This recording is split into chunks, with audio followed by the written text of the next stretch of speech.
What's up, guys? 0-1 yesterday. The one play was a push on the first 5 inning.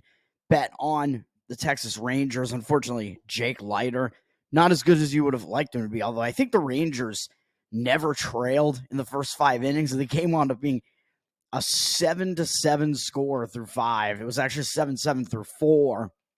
Texas, I believe, had a 7-4 lead going into the bottom of the fourth. So at that point, it was looking pretty good, and Leiter could not hold off the onslaught, I guess, the onslaught of offense that he was facing there from, I don't even remember who Texas was even playing against. Who were they playing? I can't even remember. Oh, man. They were finishing a series against the same team they're already playing, right? Yeah, the Detroit Tigers. Yeah, so a team that doesn't even have a very good offense. That sucked. So a 7-4 lead gets erased in the bottom of the fourth, and it winds up being a tied game. So it's a push, and then Texas winds up winning the game in the full 9 innings. So a full game wager on Texas got there. My first 5-inning one was just a push. Yeah, whatever. We'll forget about it. We move on to today. I believe there is no NHL today, right? Because the NHL regular season finished up last night. So now we're going to have the playoffs starting on Saturday, tomorrow. And it does look like so kind of a short turnaround time, although I think the teams that are playing tomorrow haven't played for a few days at this point, including my Bruins. NHL playoffs are going to be wild, man. I think in the first round, the series prices, you only have two favorites who are actually considerably big, which are the New York Rangers and the Carolina Hurricanes, I believe, in their series. All the other series look like they're quite tight.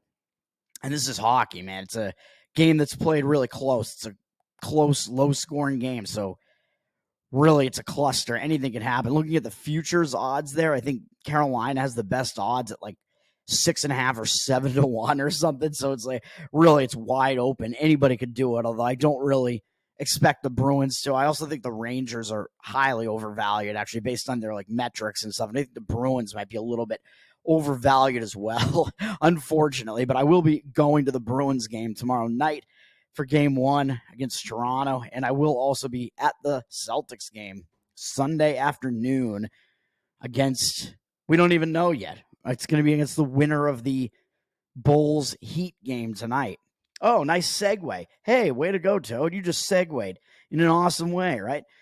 We have these two NBA games tonight, the final play-in games for the 8 seeds in the West and the East. The first game up is that Eastern one, which I talked about yesterday. I'm not going to be on this one. I talked about how, well, so you have the Heat down actually from a 2.5-point favorite to a 2-point favorite with juice. We can talk about that in a minute. I see 59% of the tickets and the cash, both on the Chicago side on the Bulls.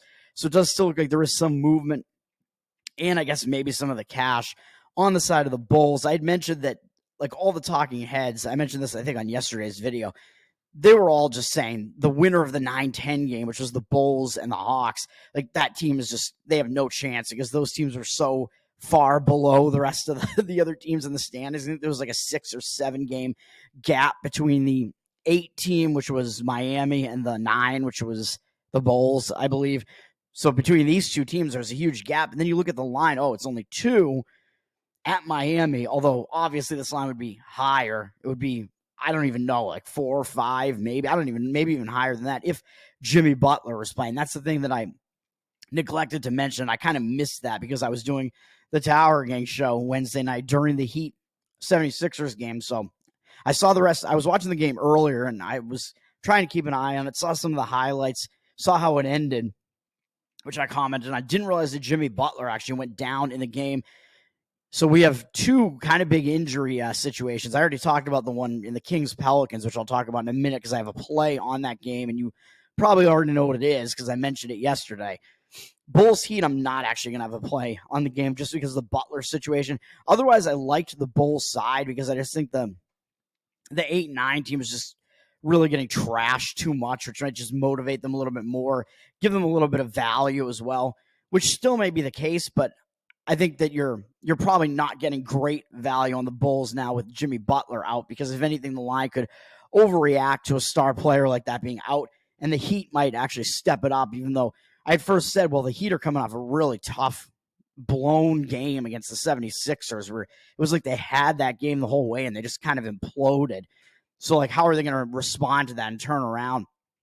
It's still a pretty difficult spot, but now because Butler's injured, they still might be in a motivated spot. Like, well, I mean, obviously they're going to be motivated. They're trying to get into the playoffs, but that might help them out, and they might like really focus on this and focus on compensating for Butler being out. The injured player theory spot. That's what the injured player theory is all about. You tend to get more value, and that's going to reflect in both of these games, actually. When the injured star is out of the game, they tend to be a little bit that injury tends to be overpriced in the market a little bit. The market overreacts to it a little bit. And you tend to get additional value on the team with the injured player as well because they step up their game in that first game. They tend to have a lot of motivation and go all out for that player. So that may be the situation the Heat are in here. So I'm just not going to play this game. The total's down from 209.5 down to 205, juice to the over with 64% of the tickets on the over, but 59% of the cash on the under. The cash is coming in on the under here. I would not want to be on an over in this game, really, even though the Bulls have kind of been struggling defensively. The Heat, I mean, their scoring is going to be down without Butler, I think, without question, which is part of the reason why this line has crashed. But it does look like there is still just money coming in on the under as well. Looks like it maybe the side that's getting more of the like respected money, the under. So I think, yeah, so I don't really want to comment further on that game, but that's what's going on in that game. Kings Pelicans, I'm on the New Orleans Pelicans plus 1.5 at home. This line has flipped from the Kings plus 1.5 to minus 1.5 with juice. You might be able to get a 2 on the Pelicans as well. We now see the Kings being a public road favorite here with less of the cash than the tickets, according to these numbers on pregame here. 77% of the tickets on them, 73% of the cash. And why not? The Pelicans just lost again to the Lakers. They look like they can't win at this point. Losing 2 in a row, although, of course, the play-in game that they lost was a lot closer than the previous game. I unfortunately lost on it. They very well may have won that game if Zion Williamson didn't go down to an injury, which is the big story here. The big presence there for the Pelicans. He went down in that game, and he had 40 points, I think, before he got injured in the fourth quarter of that game, in the crucial stretch of that game. They could have probably won that game if he stayed, and if he did not get injured, they probably would have been able to win that game, potentially. But that is not going to be the case. So now the Kings, I mean, the public's just going to come in on the Kings, not only because Zion is injured and because the Pelicans don't look good right now and keep losing, but the Kings just thrashed the Golden State Warriors, man. As a home underdog, the Kings were able to win that game. Huge win for the Kings, and I think they looked too good in doing so. Golden State's shooting percentage in the game was a bit down from what you normally see from them. I think the public is going to put too much consideration into that win for the Kings because it was over the Golden State Warriors. Everybody knows how good the Warriors are. They're kind of a dynasty with a bunch of recent championships, including one, I believe, 2 years ago over my Celtics. Unfortunately, they still have Steph Curry. They still have Draymond Green. They still have those stars there. So I think the public is going to weigh that Kings win maybe more than they should. The recreational bettors, well, they're not going to want to come in on this Pelicans team with that Zion injury. However, if you look at how the Pelicans play this year, even though the one concern that I do have, which I mentioned when I played them in the previous game, is that they're not a very good home team. They're actually way better on the road, which is weird. They're one of the only teams in the NBA for which that is the case. But they aren't traveling, so I think that is kind of an advantage a little bit because they have played in their home venue for multiple games in a row now and haven't had to go anywhere, and they're trying to finally get this win, whereas the Kings have to come in from playing on the West Coast on kind of a short turnaround time, a couple days, but the rest and, travel edges, I would say, on the side of the Pelicans. And I believe the Pelicans played the earlier game the night that those two teams played as well, so maybe a little bit of extra rest there, although with a day or two off, I don't think that really matters very much. Same goes for like the Bulls-Heat game. I think the Heat played in the earlier of the two games, but I don't think that is really going to be that much of a factor. Those teams have 1 day off, and I think Kings-Pelicans have had 2 days off now. So, yeah, the Kings are coming in. Then the other thing that I think kind of puts this play a little bit over the top, well, two things. If you look at the Pelicans, what I was about to say, without Zion, they aren't really that bad without him. Their scoring, I think, actually is not worse without him. I think they actually score slightly more without him. But maybe that's because, well, you might say, well, that's because he's good on defense, and maybe their defense struggles more without him. And the pace of play I think the pace of play does probably just change without him. So maybe both teams score a little bit more. But then you look at it, and the Pelicans actually have significantly better defensive numbers with Zion out of the lineup too. So it's kind of weird. So I do think that injury is being over factored into this line because he is Zion. He's a star player. He was looking really good in the previous game. And I did say that they probably would have won if he stayed in that game. But this is just a new game, man. So this is going to be an injured player theory spot as well, where the Pelicans are getting extra value because he's not in there and because I think his injury is being weighed too heavily with the way the Pelicans play without him. They don't play that poorly without him. In some ways, they play better without him, which is kind of ridiculous to say, kind of crazy. But I think that is the case. And the Pelicans are going to step it up, man, to compensate for that injury. So they're in that injured player theory spot. I like all of that. And then to put it a little bit further over the top, the Pelicans have played the Kings 5 times this year, and the Pelicans are 5-0 against them this year, winning by an average of 19.2 points per game. They won 2 of the games by at least 30, and then did win one of the games only by 5. And then 4 out of the 5 were double-digit wins, I'm pretty sure. So the Pelicans have had the Kings number. I don't know if there's just a matchup mismatch there, coaching mismatch, whatever the case may be, but the Pelicans have really dominated the Kings this year. So, I mean, does that mean they're going to do it again? And not necessarily, but I think the public is obviously not taking that into consideration. I think maybe they're just not even looking at that, and they're kind of ignoring that. So Pelicans plus 1.5 or plus 2, even if you can get that. It looks like 1.5s are kind of the predominant number out there. Then we'll look to Major League Baseball. This is a Friday Major League Baseball card. Now we have a lot of new series starting. We had a few teams played yesterday. I don't think I'm going to be involved in any of those teams' games today. So sometimes you want to look to go against a team that played yesterday and play on a team that didn't have to play yesterday, because of course the team that didn't play is going to have a rest advantage, especially in the bullpen.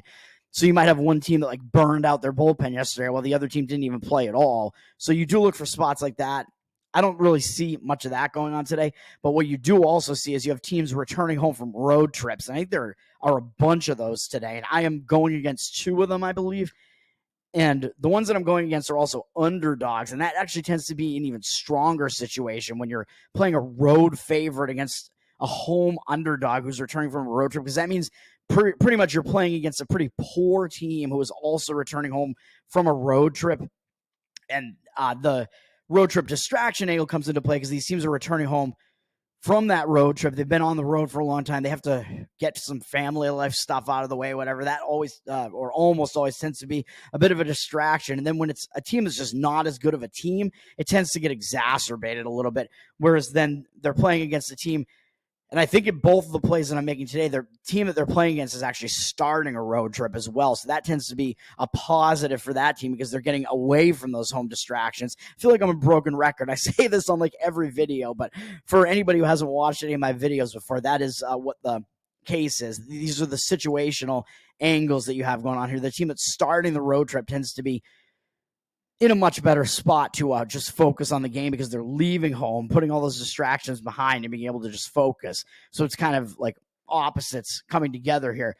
Let's talk about these games here. First game I'm going to be on 3 road teams, and one of them is a fairly sizable underdog, and the other 2 are fairly sizable favorites. So you got to figure out how you want to play each one of these games based on what you think is the best like way to approach it, the best value maybe. So I don't know if I'm feeling great about these, but these are the situations combined with the pitching matchups that I kind of like the best here.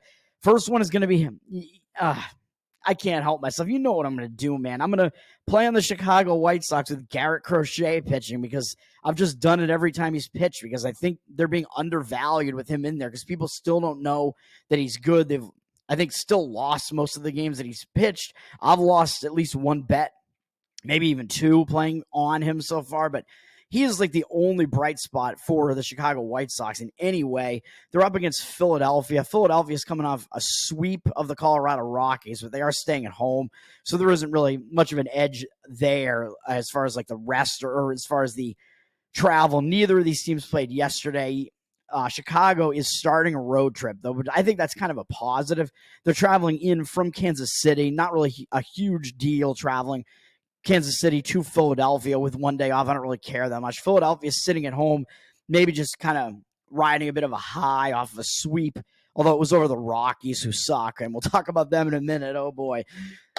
So not like a huge series for them, but it was still a sweep. So they're still going to feel pretty good about themselves. Whereas the White Sox had a big-time losing streak, and they finally won a game against the Royals to finish that road trip, which I think that's going to be a confidence builder and help give them some momentum to carry out on the road with them. So I like that. I like the fact that they won a game against, a not very good team, but Chicago's one of the worst teams in baseball. So they're getting to carry that win with them out on the road.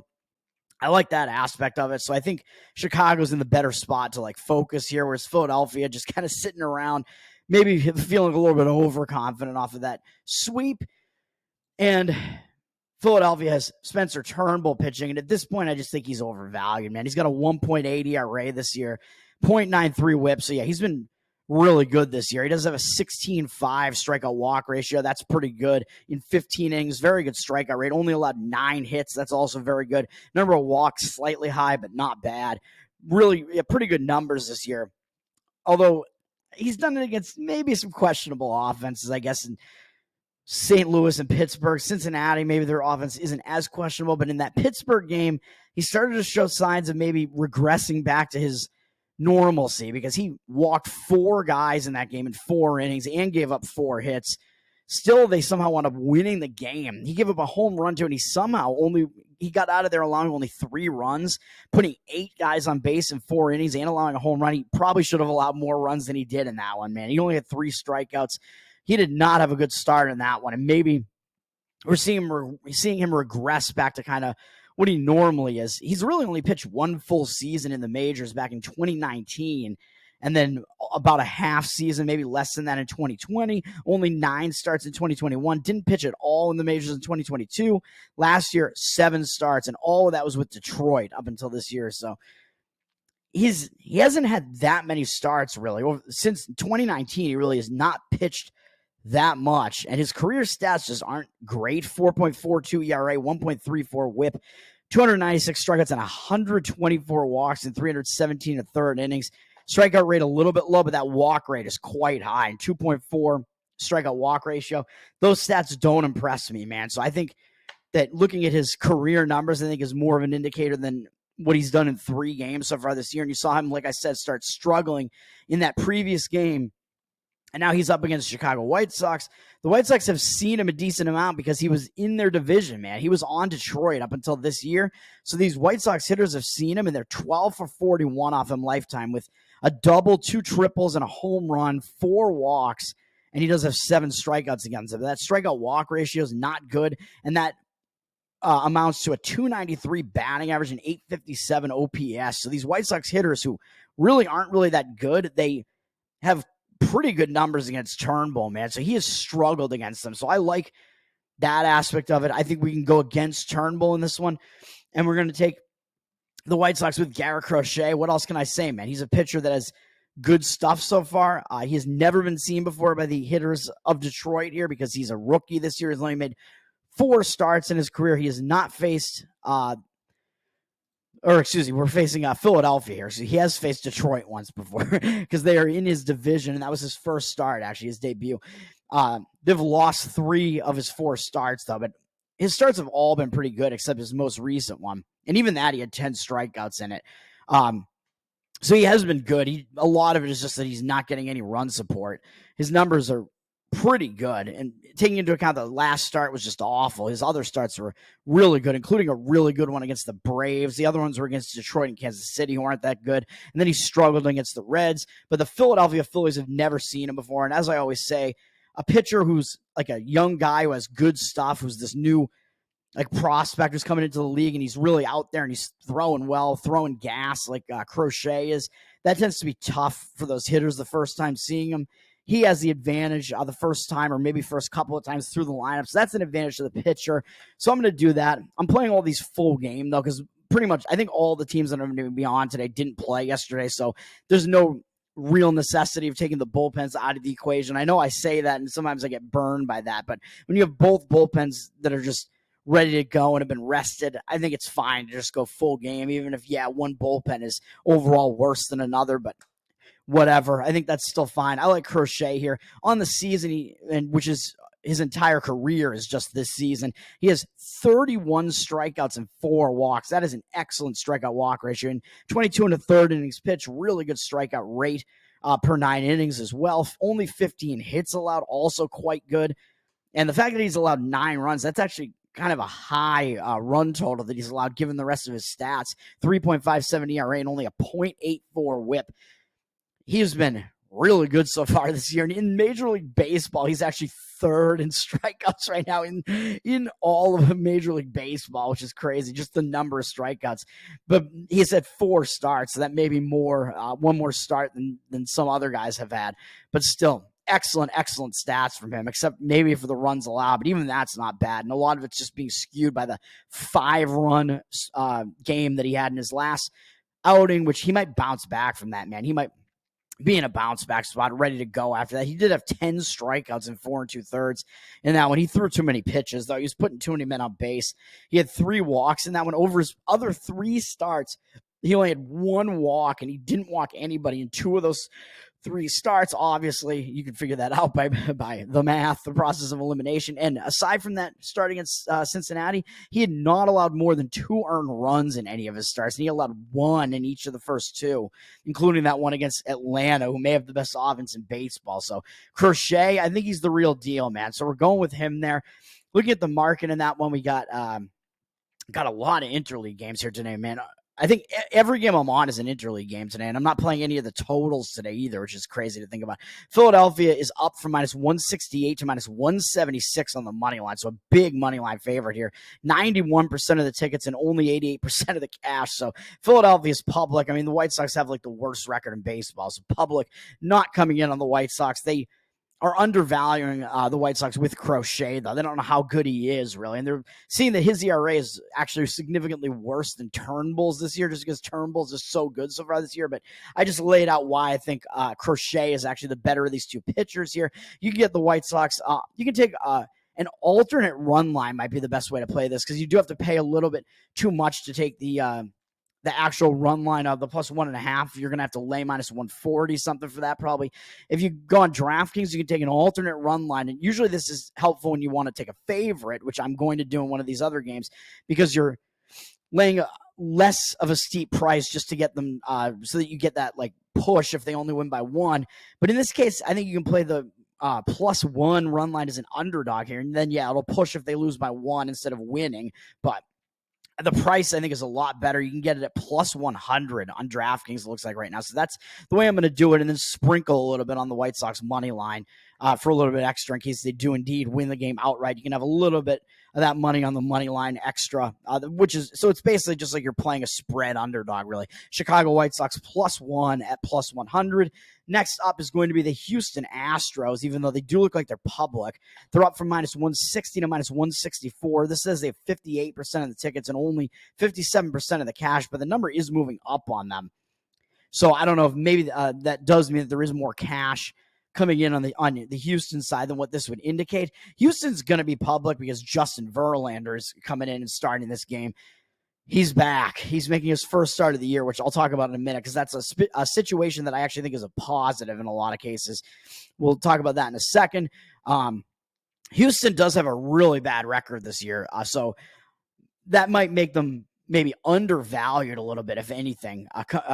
Playing these games, they're 6-14 right now. They're coming off a sweep where they got swept by the Atlanta Braves. I mean, it is a big series. The Braves are a good team, but no team wants to get swept like that, man. At home, no less. And now they're getting to go out on the road after that. They have a day off, get to go out on the road. I think all of that's a positive. You get to just forget about what just happened at home. You get a day off, try to break that loss streak, break that losing momentum, go out on the road, forget about what's been happening at home, stop hearing about what the press is saying about you and how much you suck.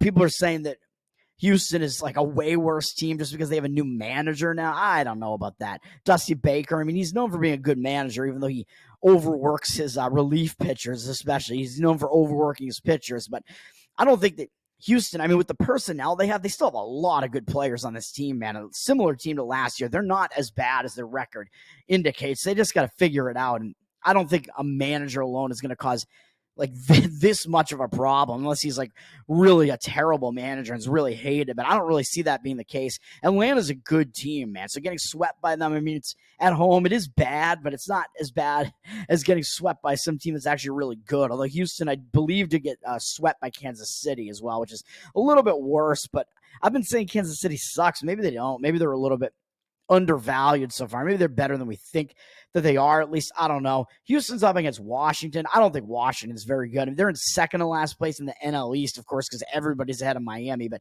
I don't think this Washington team is very good. I'm not impressed by them. Their offense doesn't appear to be very good, and they're in a really difficult spot here. They're returning home from 3 road series. They've been on the road for a long time now, and they were out on the West Coast, and they're having to return to the East Coast now with 1 day off. But still, they play the Giants, the A's, and then the Dodgers, and they won 2 of those. The only series that they lost was actually the one to the A's, which is ridiculous. They beat the Giants and the Dodgers. They took 2 out of 3 in both of those series and lost 2 out of 3 to the A's, to the worst team that they faced. So maybe that's because they were just maybe kind of like looking ahead to the Dodgers when they lost that last game to the A's potentially, and maybe that winning a Giants series maybe had them in a bad spot coming into the first game against the A's. Maybe they just overlooked the A's. Who knows?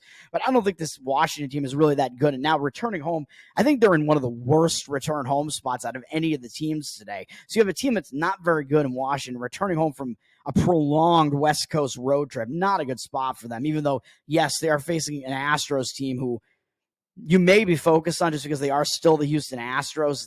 They're always like one of the better teams in the American League, really, as of the last like decade or so. But because their record is so bad this year, maybe they could even overlook the Astros a little bit and maybe still let those distractions get to them, because Washington actually has a better record than the Astros.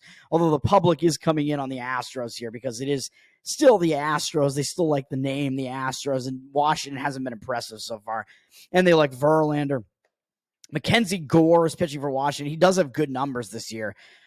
He has a 2.81 ERA and 1.19 whip. He has been good this year, 23-5 strikeout walk ratio in 16 innings. So he absolutely has been good this year, yes. But he's faced Pittsburgh, who, again, I don't think is that impressive offensively, and they beat him. And then he faced Philly, who's fine, and then Oakland was his best start, 11 strikeout, shutout performance, only through 5 innings in that one. So he also hasn't been going that deep into games. He's been throwing too many pitches in all these outings, getting pulled before finishing the 6th inning in all 3 of his games. He is a young guy, so maybe he is improving from what his first 2 seasons were like, but he did have a full season last year with this Washington team, and it wasn't good. 4.42 ERA, 1.40 whip.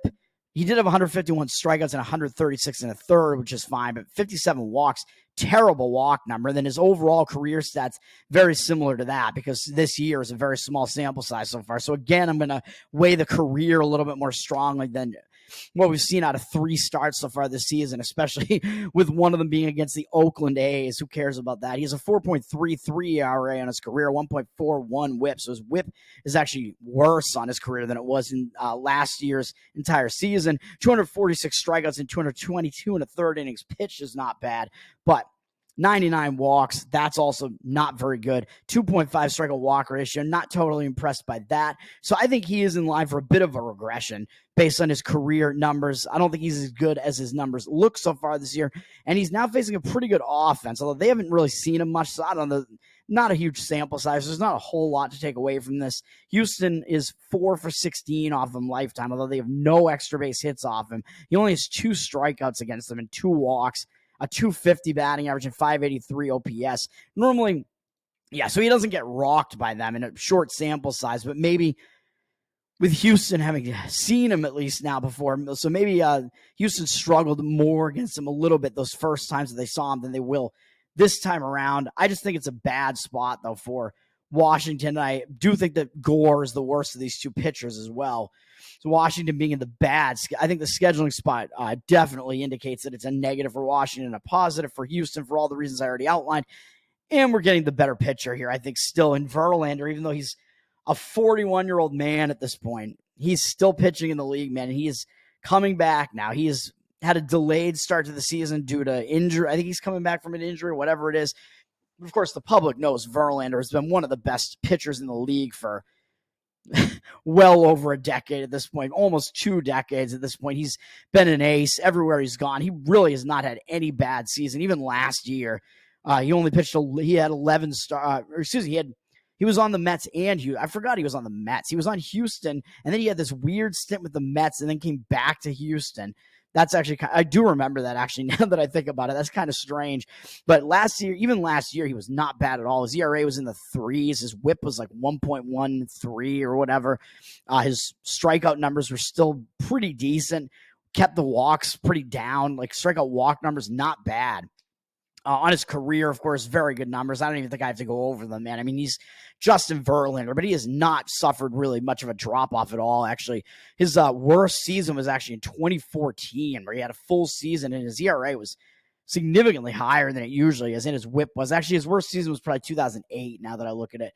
If you don't count his first season, where he only had 2 starts and wasn't very good in those. But so he's actually been better in some of the recent seasons. So he's one of those veterans who I think is able to kind of adjust his stuff. Like when some of these older pitchers who've been aces and been like one of the best pitchers in the league for so long, they're able to adapt to that like loss in velocity that they suffer as an older guy. And they tend to have, like, if they have really good control, they're able to like figure out like what to do with their arsenal, even if they have a dip in velocity. I think that's the case with Verlander. I like the fact that he's coming back from an injury here and making his first start, because I actually think you tend to get a team undervalued in a spot like that, because people are going to think, well, we don't know what to expect out of Verlander. Maybe that's not going to be the case here, because he's Justin Verlander. So the public's still coming in on them, but it doesn't look like the public is that heavily on the Astros here. And maybe they're not valuing them as highly as they should, really. Because maybe some of that is the fact that, well, not only does Houston have a really bad record, but because Verlander, we haven't seen him this year yet. We haven't seen him for a while, but I actually like that. I mean, he's been pitching in the minors, and he's ready to go, man. They wouldn't have him as a starter here if they didn't think he was ready to go. He's been making some starts in the minors, so it's not like he's coming in totally cold here. He's been working his way back in. I think he's ready to go. He's a total veteran, man. I think he's the better pitcher in this matchup, even though he's way older. Usually I like the younger guns better, but in this case I do not. And I like the situation a lot better for Houston, of course, against these Washington hitters. But of course, this is over a long period of time, over Verlander's career. But of course, these are still going to be skewed more recently, because a lot of the hitters that he faced 15, 20 years ago probably aren't playing anymore. So you still get a decent gauge by having a big sample size like this against some of these hitters. These are all hitters that are you're looking at hitters that are still in Washington's lineup right now. So that's still an indicator, but maybe they faced Verlander back when he was a little bit better. But like I said, he hasn't faced that much of a drop off in his numbers. Anyway, Washington's hitters are only 13 for 95, big sample size, 13 for 95 off of them lifetime, with only 4 extra base hits in that amount of at-bats, 2 doubles and 2 home runs, 33-6 strikeout walk ratio against them. So Verlander has completely dominated them, but I mean, he is a dominant pitcher. A 137 batting average is what these hitters have lifetime against Verlander, and a 409 OPS. So even if he's going to suffer a little bit of a drop-off, that's still really, really excellent. Of course, Verlander, he is just really good. The way I'm going to play this is actually to go back to DraftKings and lay the less steep price, because if you want to lay straight up money line, you're laying in the minus 160s. I'm going to take that down a little bit, and I'm going to lay Houston minus 1 run on the alternate run line of DraftKings at minus 139 or whatever. It's somewhere in that ballpark. So that's almost the same as laying the big money line. It's just that it's going to push if they only win by 1, but you don't lose the bet if they lose by 1. So I think that play is a little bit more valuable to make. So I like doing that with these alternate run lines. And I think you can only do it on DraftKings, though, as far as I've seen it. It's a new thing. DraftKings hasn't been available up until this year for me, at least. So it's new to me, at least. That's what I'm going to do, though. And you could take Houston. I wouldn't mind laying the minus 1.5 runs either with Houston, really. If you really wanted to, you can get that at probably like plus 100. So I do think there is value in doing that too. But I think I like basically taking the money line down a little bit and having them just to win the game, essentially. But giving it up, like if they only win by 1, just giving up that win and having that be a push instead. I think that's fine. Washington horrible spot for them returning from a road trip, and they're a bad team. And like I was alluding to, when you have a bad team that's returning home from a road trip, it tends to be exacerbated even more. As I already said earlier in this video, those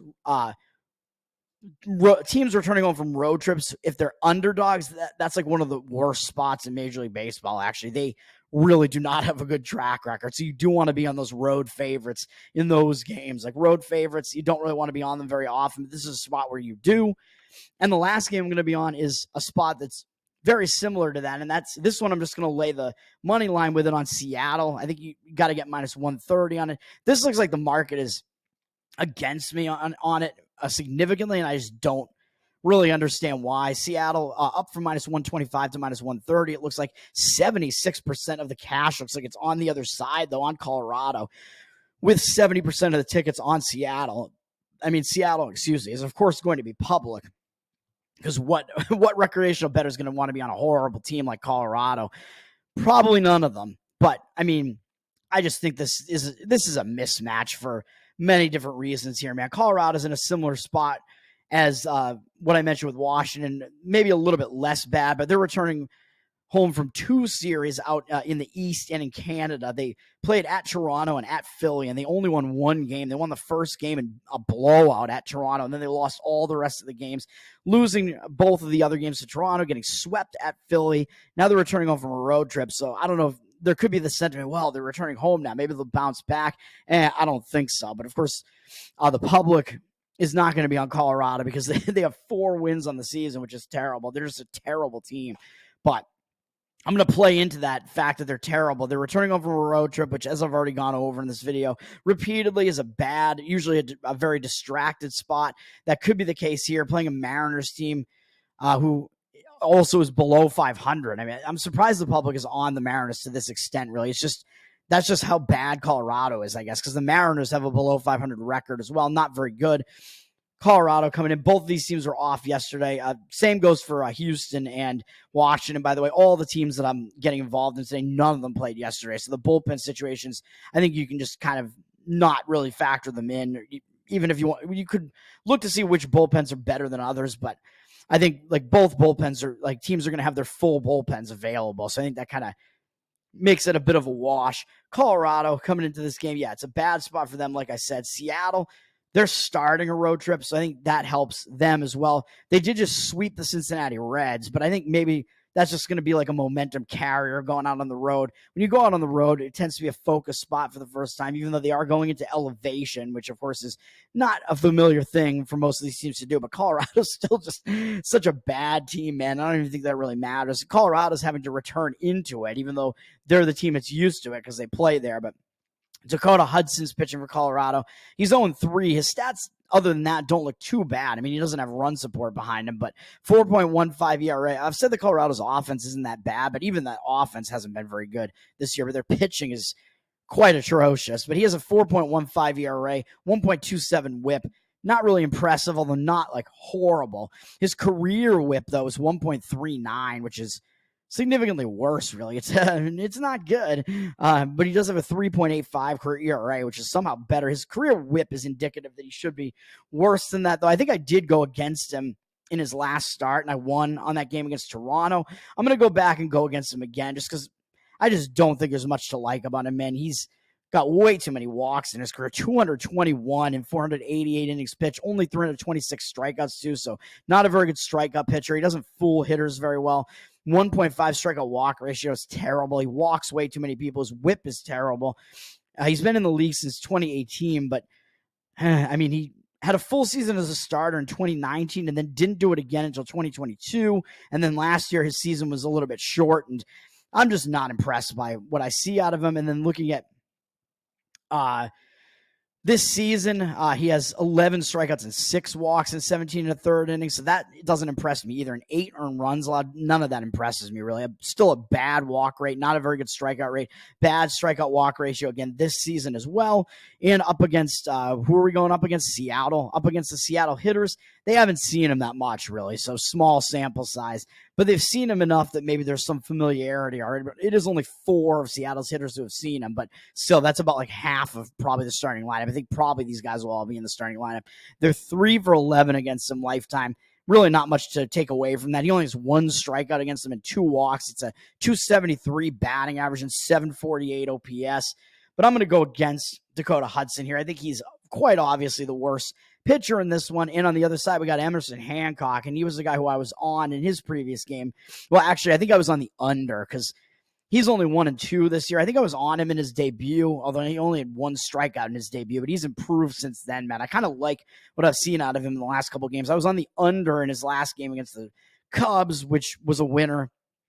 That was a good matchup between 2 good, young, like unfamiliar pitchers to their opponents. We're going with the unfamiliarity aspect of this again here. Just like I said with Garrett Crochet, Emerson Hancock, he has not been seen before by these Colorado hitters before, so I think that's going to be an advantage to him because Hancock is, he's only been in the league for 2 years now, but I'm pretty sure he's never been seen before by Colorado.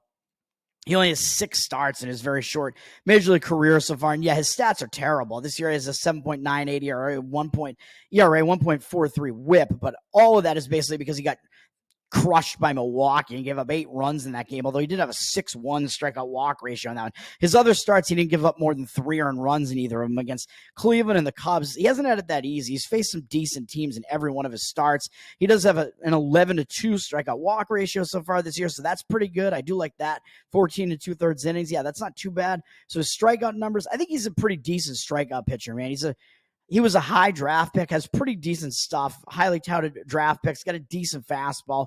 So I like all that when you have a young guy you're playing off that unfamiliarity aspect of it. You want him to have good stuff that is going to fool the hitters. So you get all of that going on where he's a guy who can fool hitters and they haven't seen him before. And I think that is the case with him. I like him a lot better than Hudson here. So that's what I'm going to do. And I think that's probably going to be it, man. That one I'm just laying the money line with it. So that's going to do it today, man. We got in baseball starting out with a couple of earlier evening games slightly at 6:40 p.m. my time. I think is both of those earlier games. Chicago White Sox +1 on the run line at +100. Houston Astros -1 on the run line with -139 is the price on that right now. Seattle just straight up on the money line -130, the Seattle Mariners. And then in the NBA, the New Orleans Pelicans +1.5 or whatever it is out there. Let's get it. Peace.